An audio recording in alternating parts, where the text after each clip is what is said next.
আসসালামু আলাইকুম।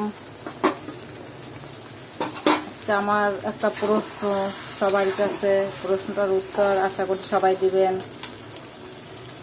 আচ্ছা বলেন তো, আমরা মেয়ে মানুষরা রাগী হই কেন, এত রাগী কেন? আর পুরুষের কোন অংশ দিয়ে আমাদেরকে তৈরি করা হয়েছে, বানানো হয়েছে? আল্লাহ কোন অংশ দিয়ে আমাদেরকে বানিয়েছে? আশা করি প্রশ্নটার উত্তর সবাই আমাকে দিবেন, কমেন্টে জানাবেন। রান্নাটা কেমন হলো সেটাও জানাবেন। পুরুষের শরীরের কোন অংশ দিয়ে আমাদের মেয়েদের বানানো হয়েছে? এই প্রশ্নটার উত্তর দিবেন। আমার তরকারিটা কিন্তু হয়ে গেছে, এখন একটু ধনিয়া পাতা দেব, দিয়ে নামিয়ে নেব। ধনিয়া পাতাটা দিলে আমার তরকারিটা কমপ্লিট।